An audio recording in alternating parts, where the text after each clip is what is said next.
Gold, trusted gold buyers. మీరు తాకట్టు పెట్టిన బంగారాన్ని విడిపించి ఈ రోజు ఉన్న మార్కెట్ ధరకు కొనబడను.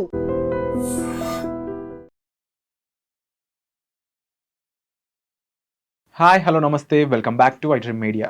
ఈరోజు జియో పొలిటికల్ ఇష్యూస్ ఎన్నో డిస్కస్ చేయడంతో పాటుగా ముఖ్యంగా అమెరికన్ వీసా అప్డేట్ ఏంటి, ఒక ఇండియన్గా యూఎస్లో చదువుకోవాలి, యూఎస్లో జాబ్ చేయాలనే ఒక కళ ప్రతి ఒక్క ఇండియన్కి ఉంటుంది. అయితే ఇది ఇప్పుడున్న సిచ్యువేషన్లో ఎంతవరకు పాసిబుల్, ఇలాంటి ఎన్నో విషయాలు మనతో చర్చించబోతున్నారు వోక్సన్ యూనివర్సిటీ నుంచి ప్రొఫెసర్ రవీందర్ రైనా గారు. అండ్ ఎన్నో కంట్రీస్లో ఎన్నో యూనివర్సిటీస్లో ప్రొఫెసర్గా చేసిన సార్ యొక్క ఎక్స్పర్టీస్ ఈరోజు ఎపిసోడ్లో మనం తీసుకుందాం. నమస్కారం సార్. నమస్తే విరాట్ గారు. మోస్ట్లీ చాలామందికి ఏంటి అంటే మీకు తెలిసిన విషయమే, యూఎస్లో చదువుకోవడం జాబ్ చేయడం అనేది వాళ్ళ క్రైటీరియాలో టాప్లో ఉంటుంది, వెరీ ప్రైమరీ క్రైటీరియా అని చెప్పొచ్చు. ఎందుకంటే అక్కడ డిగ్రీకి ఇచ్చే వాల్యూ అలాంటిది అని చెప్పేసి అందరూ భావిస్తుంటారు. అండ్ మీరు యాజ్ అ ప్రొఫెసర్గా ఆస్ట్రేలియాలో చేశారు, నమీబియాలో చేశారు, డిఫరెంట్ కంట్రీస్లో చేస్తున్నారు. సో రైట్ నో జియో పొలిటికల్గా చూసుకుంటే ఇండియాకి అమెరికాకి మధ్యలో ఒక టారిఫ్ వార్ అనేది నడుస్తూ ఉంది. మన గూడ్స్ అన్నిటి మీద వాళ్ళు 50% టారిఫ్ వేశారు. ఇలాంటి టైంలో ఇండియన్ స్టూడెంట్స్ అక్కడికి వెళ్తే కాస్త ఇబ్బంది పడే ఛాన్సెస్ ఉన్నాయి. అండ్ అక్కడ జాబ్ పరంగా వెళ్ళినా కూడా రూల్స్ అనేవి స్ట్రిక్ట్గా ఉంటాయి. అండ్ మన ఐడెంటిటీ మనం జాగ్రత్తగా చూసుకోవాలి అని చెప్పేసి చాలా జాగ్రత్తలు చెప్తా ఉన్నారు. సో దీని గురించి మీరేమంటారు? అసలు ఇండియాకి అమెరికాకి మధ్యలో వీసా ఇష్యూలు ఏమేమి ఉన్నాయి? విరాట్ గారు, పర్టికులర్గా మనం జనవరి 2025 నుండి చూసుకున్నట్టయితే వీసాలో కానివ్వండి, తర్వాత పొలిటికల్ ఎకనామిక్ ఇష్యూస్లో కానివ్వండి చాలా చేంజెస్ వచ్చాయి. ట్రంప్ గారు రెండోసారి ప్రెసిడెంట్ అమెరికాకి అయిన తర్వాత ఆయన 20th జనవరికి 2025లో ఆయన ప్రమాణ స్వీకారం చేశారు. అప్పటి నుండి చాలా హార్ష్గా, అంటే ఇండియన్స్ అనేది ఒకటే కాకుండా ఒక మాగా అనే ఒక ప్రిన్సిపల్ పెట్టుకున్నాడు. ఆ మాగా అనే ప్రిన్సిపల్ మీదనే ఆయన పవర్లోకి వచ్చాడు. అసలు మేక్ అమెరికా గ్రేట్ అగైన్ అని చెప్పి. So make America great again అనేది ఇప్పుడు చాలామంది ఇమిగ్రెంట్స్ ఉన్నారు. అంటే అది మెక్సికో నుండి వచ్చిన వాళ్ళు కావచ్చు, ఇండియా నుండి వచ్చిన వాళ్ళు కావచ్చు, పాకిస్తాన్ నుండి, బంగ్లాదేశ్, రకరకాల కంట్రీస్, మొత్తం ఆల్ ఓవర్ ద వరల్డ్లో ఉన్నటువంటి ప్రజలందరూ కూడా దాదాపు 200 కంట్రీస్ ఉన్నట్టయితే 200 కంట్రీస్ పీపుల్ అమెరికాలో ఉంటున్నారు. దాన్ని రెయిన్బో నేషన్ అని కూడా అంటారు. ఇప్పుడు ఈ వీసా పరంగా చూసుకున్నట్టయితే ఎక్కువ శాతం జనాలు మన స్టూడెంట్స్ కావచ్చు, ఎంప్లాయీస్ కావచ్చు, మన భారతదేశం నుండి అక్కడ వెళ్ళి పనిచేసే వాళ్ళు ఎక్కువ ఉన్నారు. ఒక సేయింగ్ ఏంటంటే చైనీస్ కూడా వెళ్తున్నారు, మన కౌంటర్ పార్ట్ చైనా వాళ్ళు కూడా వెళ్తున్నారు అమెరికాకు. చైనీస్ వాళ్ళు ఎక్కువ శాతము అక్కడ చదువులు పూర్తి చేసుకొని చైనాకు వచ్చి చైనాని డెవలప్ చేస్తున్నారు. భారతీయుల స్టూడెంట్స్ ఏం చేస్తున్నారంటే అక్కడికి వెళ్తున్నారు, అక్కడే చదువు కంప్లీట్ చేసుకుంటున్నారు, అక్కడే ఉండడానికి ప్రయత్నం చేస్తూ ఉన్నారు. అలా వండుకుంటూ అక్కడే ఉద్యోగాలు చేసుకుంటూ అమెరికాని డెవలప్ చేస్తున్నారు. సో అది డిఫరెంట్ జరుగుతుందన్నమాట. ఇప్పుడు మీరు అడిగిన ప్రశ్నకు విరాట్ గారు, ఈ గత 6 to 7 months నుండి మనకి ఎలాంటి చేంజెస్ వచ్చాయి వీసా పరంగా. కొంతమంది lakhs of students every year మన భారతదేశం నుండి అమెరికాలో చదువుకోవడానికి వెళ్తున్నారు. ఎందుకు వెళ్తున్నారు అనేది ఒక క్వశ్చన్. అమెరికా అనేది ప్రపంచంలో అతిపెద్ద ఆర్థిక వ్యవస్థ. అది దేశం పరంగా చూసినట్టయితే, ఏరియా సైజ్ పరంగా చూసుకున్నట్టయితే అది దాదాపు అరౌండ్ 9.8 million square kilometers ఉంది. దాదాపు 3rd largest కంట్రీ కింద వస్తుంది అది నార్త్ అమెరికా. ఎకానమీ పరంగా చూసుకున్నట్టయితే అది 1st largest economy in the old world, around $30 trillion worth of economy. So కాబట్టి గ్రీనర్ ఫ్రాక్చర్స్ కొరకు మన దగ్గర ఉన్నటువంటి విద్యార్థులందరూ ఐఐటీలు, ఐఐఎంలు చదువుకున్న వాళ్ళు కూడా అక్కడికి వెళ్తున్నారు. ఇప్పుడు సుందర్ పిచాయ్ కానీ, సత్యనారాయణలో కానీ అట్లా తీసుకున్నట్టయితే చాలామంది సీఈఓలు, మల్టీనేషనల్ కంపెనీలో పనిచేసే సీఈఓలు కూడా మన దేశం నుండి వెళ్ళి అక్కడ పనిచేసిన వాళ్ళే, చదువుకోవడానికి వెళ్ళారు, అక్కడే ఉండిపోయారు. సో ఇలా ఉండడం వల్ల అమెరికా యొక్క ఆర్థిక వ్యవస్థ అనేది డెవలప్ కావడానికి భారతదేశం అనేది చాలా వరకు సపోర్ట్ చేస్తుంది. అది చాలామంది ఒప్పుకున్నా కూడా అది కనిపించదు వాళ్ళకు. బట్ రియాలిటీ ఏంటంటే అది జరుగుతూ ఉంది. అమెరికా ఆ రకంగా పెద్ద దేశంగా ఎదుగుతుందనంటే ఇండియన్స్ యొక్క కాంట్రిబ్యూషన్ అనేది చాలా వరకు ఉందండి. అంటే అమెరికన్ ప్రెసిడెంట్ ట్రంప్ కూడా తెలివిగా ఇక్కడ స్కిల్ ఉన్న పర్సన్స్ని అండ్ టాలెంట్ ఉన్న పర్సన్స్ని మార్క్స్ పరంగా కూడా ఎకడమికల్గా టాప్లో ఉన్న పర్సన్స్ని నా కంట్రీ ఎప్పుడు వెల్కమ్ చేస్తుందని చాలా తెలివిగా చెప్పాడు. అయితే మన వాళ్ళలో నెంబర్ ఎక్కువ కాబట్టి వెళ్ళే వాళ్ళ సంఖ్య, ఇందులో కాస్త లో పర్ఫామ్ చేసేవాళ్ళు, మీడియంగా పర్ఫామ్ చేసేవాళ్ళు అక్కడ ఏదో రకంగా ఉండడానికి ఇష్టపడుతున్నారు. బట్ వాళ్ళ పరిస్థితి ఏంటి? వాళ్ళు జాగ్రత్త పడాలా? అలాంటి వాళ్ళ మీద ఎలాంటి స్ట్రిక్ట్ రూల్స్ అక్కడ ఉన్నాయి? టాప్ పర్సన్స్కి ఆల్రెడీ అక్కడ కన్ఫర్మేషన్ ఇచ్చాడు కాబట్టి మిగిలిన వాళ్ళ పరిస్థితి ఏంటి? విరాట్ గారు, ఇప్పుడు మీరు ముందు అడిగిన క్వశ్చన్కి సమాధానం ఏంటంటే, ఆ వీసా యొక్క రెస్ట్రిక్షన్స్, ఆ రెస్ట్రిక్షన్స్ అనేది చాలా వరకు రెస్ట్రిక్ట్ చేసుకుంటూ వచ్చారు ఈ మధ్య కాలంలో. దానివల్ల దాదాపు ఒక 17,000 నుండి 20,000 మంది మన భారతీయ విద్యార్థులకు దాని ఎఫెక్ట్ ఇంపాక్ట్ అనేది చాలా సీరియస్గా జరుపుకుంటూ వచ్చింది. అంటే అక్కడ ఉన్న వాళ్ళను చాలామంది ఇల్లీగల్గా వెళ్ళి, లేకపోతే ముందు వీసా ఏదో ఒకటి తీసుకొని, అంటే visiting visa B1 B2 visas అంటారు కదా, విజిటింగ్ వీసాలో వెళ్ళి అక్కడే ఉండిపోయి అక్కడే సెటిల్ అయిపోయి అక్కడే ఏదో ఉద్యోగాలు చేస్తూ ఉండే వాళ్ళు చాలామంది ఉన్నారు. దాదాపు ఇప్పుడు చెప్పినట్టుగా 17,000 to 20,000 మధ్యలో ఆ నంబర్స్ ఉంటే వాళ్ళందరినీ ఐడెంటిఫై చేసి చాలామందిని బయటికి పంపించేశారు. అది జరిగినటువంటి విషయం ఈ మధ్యకాలం. అది కాకుండా ఇప్పుడు కొత్తగా ఒకవేళ వెళ్ళినట్టయితే వాళ్ళ పరిస్థితి కూడా, దాంట్లో ఉన్నటువంటి రెస్ట్రిక్షన్స్, అంటే ఏ రెస్ట్రిక్షన్స్ పెడుతున్నారు ఇప్పుడు వీసాస్ మీద అంటే, ఇప్పుడు మన డ్రాప్ బాక్స్ అనేది ఒకటి ఉంటుండదు, మీకు ఐడియా ఉంటుండొచ్చు. డ్రాప్ బాక్స్ అంటే ఏంటంటే, ఒకవేళ మనము ముందు వీసా అప్లై చేసుకున్నాం అనుకోండి, 3 years వీసా ఇచ్చారు మనకి. ఆ 3 years వీసా అయిపోయిన తర్వాత మళ్ళీ మనం రెండోసారి రెన్యువల్ చేసుకోవాలన్నప్పుడు మీరు మీ పాస్పోర్ట్, మీ డీటెయిల్స్ అన్నింటినీ ఒక బాక్స్లో పెట్టినట్టయితే ఆటోమేటిక్గా మీకు రెన్యువల్ చేసి ఇస్తారు. అది తీసేశారు ఈ మధ్యకాలంలో. అది తీసేయడం వల్ల చాలామంది ఫేస్ టు ఫేస్ ఇంటర్వ్యూకి వెళ్ళడము, ఆ ఇంటర్వ్యూలో మళ్ళీ ఫీజులు కట్టడం, హైయెస్ట్ అమౌంట్ ఆఫ్ ఫీజులు కట్టడము, ఇవన్నీ జరుపుకుంటూ వస్తున్నాయి. ఇలా బర్డన్స్ పెట్టినట్టయితే సీరియస్ పీపుల్ మాత్రమే అక్కడికి వెళ్ళడానికి ఆస్కారం ఉంటుంది, నాన్ సీరియస్ పీపుల్ రెస్ట్రిక్ట్ చేసుకోవడానికి ఆస్కారం ఉంటుంది. సో ఆయన ఉద్దేశం ఏంటి, ట్రంప్ గారి యొక్క ఉద్దేశం ఏంటంటే చాలా వరకు నంబర్స్ని తగ్గించడానికి ప్రయత్నం చేస్తున్నారు. అది జరుగుతూ ఉందన్నమాట. అండ్ ఇప్పుడు టారిఫ్ 50% వరకు ఇండియా మీద వేశారు. అంటే ఒక పక్కన నీతో నేను విభేదిస్తున్నాను బిజినెస్కి సంబంధించి, ఎందుకంటే నా డెసిషన్స్ నువ్వు కొన్ని యాక్సెప్ట్ చేయట్లేదు కాబట్టి. వాటిలో ముఖ్యంగా మేము ఇచ్చే ఈ వ్యవసాయ వస్తువులు కొన్ని మీరు దిగుమతి చేసుకోవాల్సి ఉంటుంది అనేది. అసలు ఇండియా అంటేనే అగ్రికల్చర్కి పెట్టింది పేరు. అలాంటి మనం ఏ అవసరంతో అక్కడ ప్రొడక్ట్స్, మనకు అవసరం లేని ప్రొడక్ట్స్ మనం ఎందుకు ఇంపోర్ట్ చేసుకుంటాం? చాలా బేస్లెస్ రీజన్గా కనిపిస్తుంది ఇది. మరి దీనిపై మీరేమంటారు? విరాజ్ గారు, ఇప్పుడు పర్టికులర్గా గత 2 వారాలు 3 వారాల నుండి జరిగే విషయం ఏంటంటే, ఆగస్టు నుండి ఇంతకుముందు మనము రష్యా నుండి ఆయిల్ దాదాపు 40%, మన మొత్తం కన్జంప్షన్లో 40% of the oil we're buying from only 1 country, Russia నుండి. దాదాపు 2 మిలియన్ బ్యారెల్లు per day we're buying from Russia. ఎందుకు బై చేస్తున్నాం అక్కడ? ఇంతకుముందు మనం చాలా దేశాల నుండి బై చేసాం. ఈ మధ్య కాలంలో ఒక 3-4 years నుండి మనం రష్యా నుండి ఎక్కువ బై చేస్తున్నాం.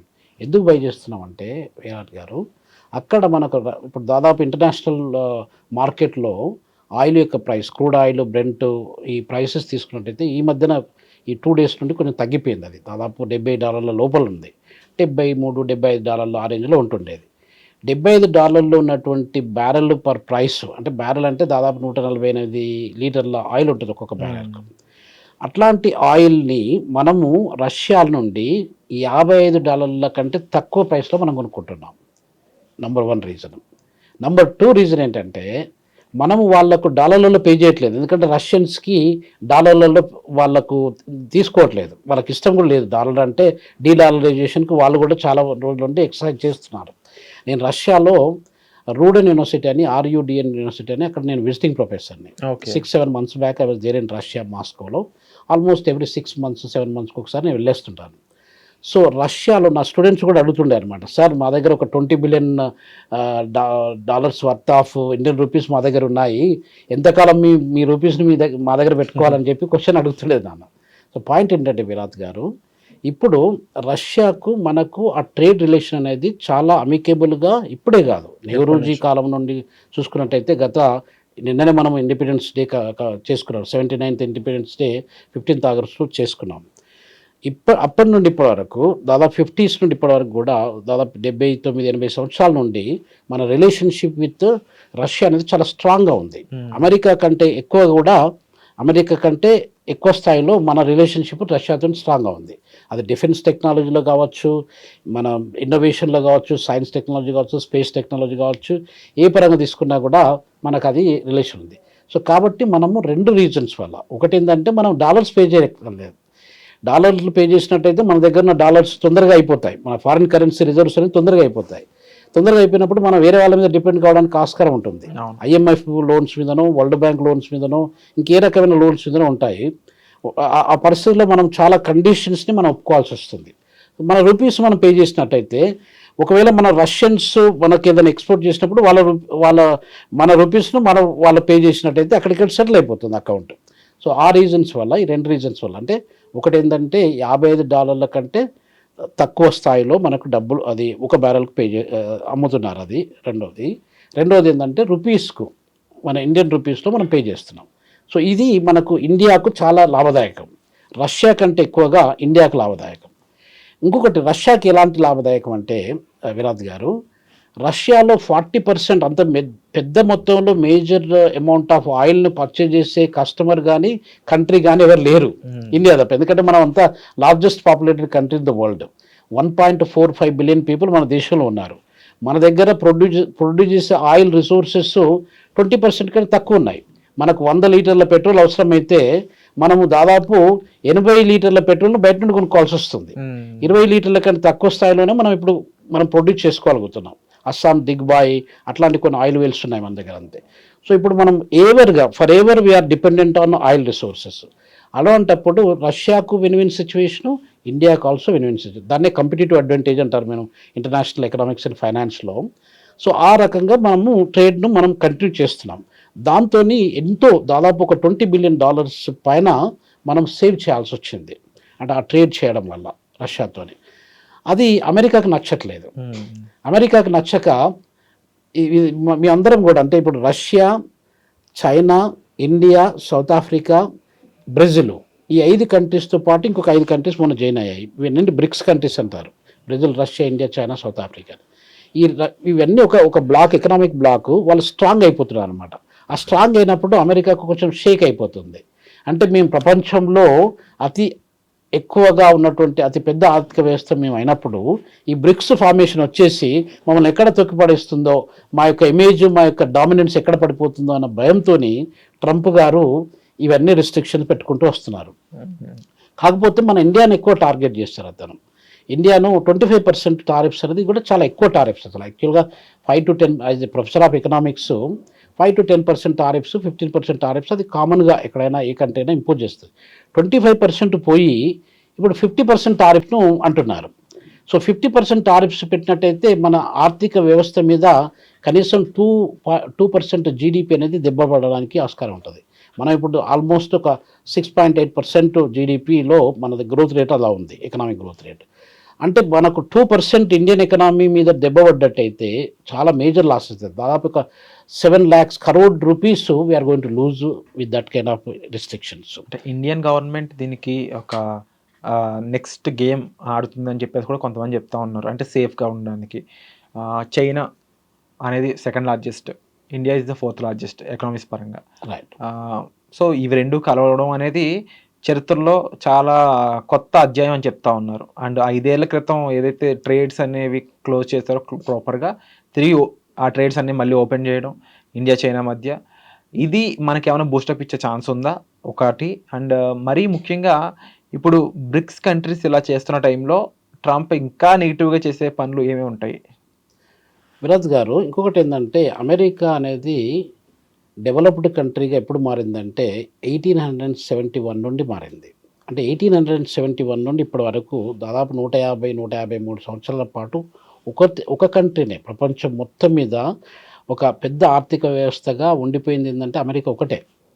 దానికంటే ముందు చైనా, ఇండియా 2 దాదాపు 1800 సంవత్సరాల పాటు, మీరు ఫస్ట్ సెంచరీ AD తీసుకొని 18th సెంచరీ మనకు బ్రిటిషర్స్ మన దేశాన్ని ఆక్రమించే కంటే ముందు పెద్ద ఆర్థిక వ్యవస్థ ప్రపంచంలో ఏంటి అంటే ఇండియా. అది చాలామందికి తెలియదు ఈ విషయం. ఇండియా ఇప్పుడు అమెరికా అనేది మొత్తం ప్రపంచ ఆర్థిక వ్యవస్థలో 30% కాంట్రిబ్యూట్ చేస్తే మనం ఒకప్పుడు 40% మనం కాంట్రిబ్యూట్ చేసేవాళ్ళం. 40% నుండి 28%కి వచ్చినాము, 28 నుండి 25%కి వచ్చినాం.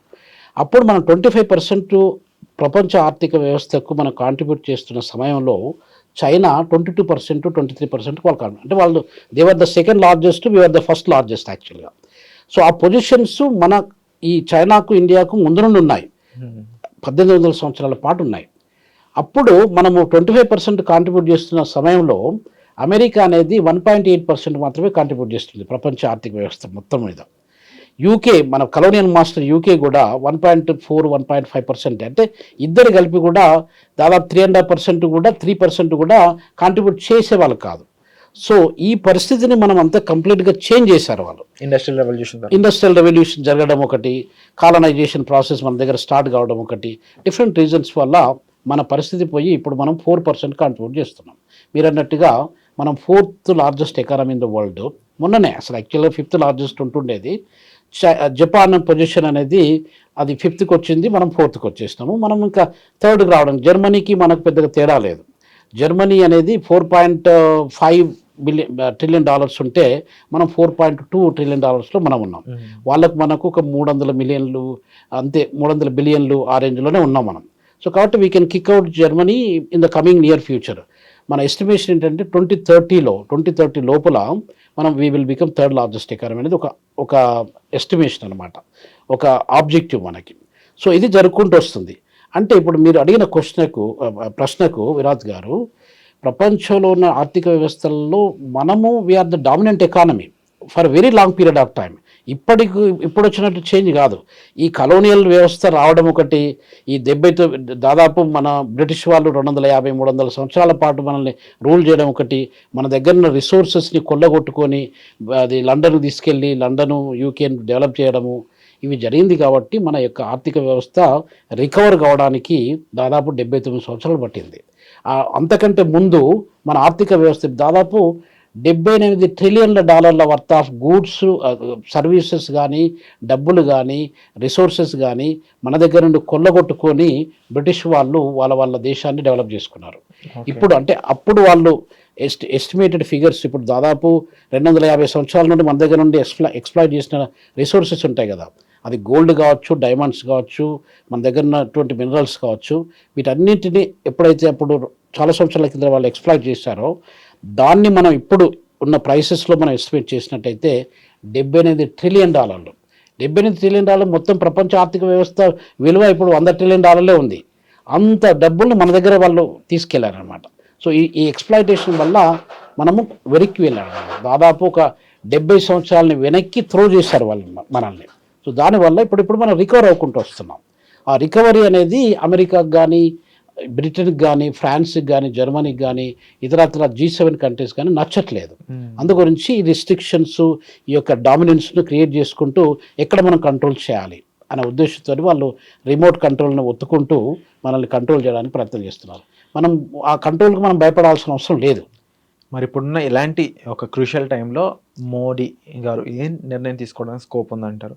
మన ఇండియా రివర్స్ స్ట్రాటజీ ఎలా మొదలుపెట్టింది, దాంట్లో ఏదైనా కీలకమైన విషయాలు ఉంటే చెప్తారు? విరాజ్ గారు, ఇప్పుడు ఒకటి జస్ట్ నిన్ననే ఒక మీటింగ్ జరిగింది అలాస్కాలో. ప్రెసిడెంట్ ట్రంప్కు, ప్రెసిడెంట్ పుటిన్కి, రష్యన్ ప్రెసిడెంట్ వ్లాడిమిర్ పుటిన్కు, డొనాల్డ్ ట్రంప్ అమెరికన్ ప్రెసిడెంట్కు ఒక మీటింగ్ జరిగింది జస్ట్ ఫ్యూ అవర్స్ బ్యాక్. ఆ మీటింగ్లో కీలక అంశం ఏంటంటే, ఇప్పుడు ఉక్రెయిన్కును రష్యాకి, ఈ రెండు దేశాలకు యుద్ధం జరుగుకుంటూ వస్తుంది. ఎప్పటి నుండి స్టార్ట్ అయింది అది? దాదాపు ఫిబ్రవరి 2022 నుండి ఇప్పటి వరకు, అంటే 3.5 years అవుతుంది యుద్ధం జరగబట్టి. హోరాహోరీ చాలా నష్టం జరిగింది, రష్యాకి నష్టం జరిగింది, యుక్రెయిన్కు నష్టం జరిగింది. ఇలా జరుగుతున్నప్పుడు ఆ యుద్ధాన్ని ఆపడానికి అమెరికా అనేది పెద్ద దేశం కాబట్టి, ఆర్థిక పరంగా చూసుకున్నట్టయితే లీడర్షిప్ పెద్దన్న పాత్రను పోషిస్తుంది కాబట్టి, అది అక్కడికి ఆపాల్సిన బాధ్యత అమెరికా మీదనే కాదు, ప్రపంచ దేశాల అన్నిటి మీద ఉంటుంది. మన ఇండియా కూడా రోల్ ప్లే చేస్తూ ఉంది, చేసింది కూడా. సో ఆ రోల్లో భాగంగా వాళ్ళు మీటింగ్ పెట్టుకున్నారు నేను 15th August 2025లో పెట్టుకున్నారు. కాకపోతే డిస్కషన్స్ పెద్దగా జరగలేదు. మనం ఏమి ఎక్స్పెక్ట్ చేసాం, ఇప్పుడు మనం ఫస్ట్ మీరు అడిగినారు కదా, 50% టారిఫ్స్ ఇండియా మీద ఇంపోజ్ చేయడం అనేది చాలా డేంజరస్ సిచ్యువేషన్. అది చాలా వాళ్ళకు డిస్ట్రక్షన్ జరుగుతుంది, మనకు కూడా, మన ఎకానమీకి కూడా డిస్ట్రక్షన్ జరుగుతుంది. సో అది it's not at all inevitable kind of tariffs అనేది మంచి గేమ్ కాదు అది. సో ఇప్పుడు దాన్ని అవాయిడ్ చేయడానికి, అంటే ట్రంప్కు పుటిన్కి ఉన్నటువంటి అగ్రిమెంటు అది మన మీద ఎఫెక్ట్ కావడానికి ఆస్కారం ఉంటుంది. ట్రంప్ ఒక మాట ఏం చెప్పారంటే, అంటే ఆయన ముఖ్య ఉద్దేశం ఏంటి, వార్ను ఆపించాలి, ఉక్రెయిన్కు రష్యాకు మధ్యన వారం. అది ఒక్కటి ఆగిపోయినట్టయితే దెన్ వీ అగ్రీ, ఇండియా మీద మేము 50% టారిఫ్స్ పెట్టాము, 25% పెడతాము అన్నది, 25% కంటే తగ్గించడానికి కూడా మేము ఆలోచన చేస్తాము అన్న ప్రపోజల్తోని అమెరికా వాళ్ళు ఆ ఆలోచనలో ఉన్నారు. కాకపోతే ఇంకొక ఫైనల్ డెసిషన్ కాలేదు ఇప్పటివరకు. విరాట్ గారు, జెలెన్స్కీ యుక్రెయిన్ ప్రెసిడెంట్ మండే రోజు, వచ్చే ఇప్పుడు 18th ఆగస్టు మండే రోజు అమెరికాకి వెళ్తున్నాడు. అది ట్రంప్తో డిస్కస్ చేస్తున్నాడు. దాని తర్వాత పుటిన్ కూడా ట్రంప్ను మాస్కోకి ఇన్వైట్ చేశాడు యాక్చువల్ నిన్న. సో కాబట్టి ఇవన్నీ కొంచెం ఆన్గోయింగ్ డెవలప్మెంట్స్. ఒకవేళ ఈ పుటిన్కు ట్రంప్కు మధ్యన ఒక మంచి డీలు ఒప్పందం జరిగినట్టయితే అది మనకు పాజిటివ్గా మనకు జరగడానికి ఆస్కారం ఉంటుంది. అది ఒక విషయం అండి. రెండో విషయం ఏంటంటే విరాట్ గారు, ఇప్పుడు మనం అమెరికాకు మనం భయపడాల్సిన అవసరం లేదు. మనం we are the 4th largest economy, we are the largest democratic country in the world, we are the largest populated country in the world. ఇంత మనకు పవర్ ఉన్నప్పుడు మనము అమెరికా పాపులేషన్ ఎంత అండి, 340 మిలియన్లు, అంటే 34 కోట్ల జనాభా మాత్రమే అమెరికా మొత్తం కలుపుకుంటే. మన దగ్గర 145 కోట్ల జనాభా. సో అట్లాంటప్పుడు మనం దేనికి వాళ్ళకి భయపడాలి చెప్పు? ఏదో రెస్పెక్ట్ ఇచ్చినాము, వాళ్ళతో మనకు అవసరం ఉంటుంది, మనతో వాళ్ళకు అవసరం ఉంటుంది. వాళ్ళ పెద్ద ఎకానమీ కాబట్టి మనం కలిసి పనిచేసినట్టయితే ఇద్దరికీ లాభదాయకంగా ఉంటుంది అనేది రెస్పెక్ట్తో మనం ముందుకు వెళ్తున్నాం. వాళ్ళు ప్రతి ఒక్క దానికి మనల్ని రెస్ట్రిక్ట్ చేసుకుంటూ వచ్చినట్టయితే మనం భయపడాల్సిన అవసరం లేదు. అంటే దీని వెనకాల మొత్తం కారణం ఇండియా ఎదుగుదల వరవలేకపోతున్నాయి మిగిలిన కంట్రీస్ అంతేనా? అబ్సల్యూట్లీ. ఇప్పుడు డెవలపింగ్ కంట్రీస్, డెవలప్డ్ కంట్రీస్ అని 2 కేటగిరీసే ఉన్నాయండి. అవును. అంటే రిచ్ పువర్, ఇంకా మధ్యలో ఇంకేం లేదు అసలు యాక్చువల్గా. సో ఇలాంటి సందర్భంలో పూరోడు రిచ్ అవుతున్న కొద్దీ రిచ్చోడు ఆ యొక్క ఎదుగుదలను ఓరవట్లేదన్నమాట. కంప్లీట్ జెలస్ అనమాట. సో కాబట్టి ముందు ఇండియా డామినెంట్ పవర్గా ఎదిగిపోతుంది, ప్రపంచాన్ని శాసిస్తుంది, ప్రపంచంలో పెద్దన్న పాత్రను ఇండియానే పోషిస్తుంది. అది ఇంతకుముందు కూడా పోషించింది, అదే పోషణ ఇప్పుడు కూడా ముందు రాబోతుంది. కాబట్టి నా రోల్ ఏంటి, నేను ఎక్కడ ఉంటాను, అసలు నా పరిస్థితి ఏంటి అనే ఉద్దేశంతో ఇవన్నీ స్ట్రాటజిక్గా ఇప్పుడు వాళ్ళన్నీ రెస్ట్రిక్ట్ చేసుకుంటూ అన్ని rules, regulations, tariffs, trade wars, వీటితోని they are trying to play the game అండి. Wonderful information sir. నిజంగా అంటే అమెరికా ఏ విధంగా ఆలోచిస్తుంది, దానికి ఇండియా రివర్స్ సైకాలజీ ఏంటి, అండ్ ఇప్పుడు తీసుకున్న డెసిషన్స్ వాటి యొక్క కారణం ఏంటి, ఇవన్నీ కూడా మాకు చాలా క్లుప్తంగా వివరించినందుకు thank you so much. My pleasure అండి.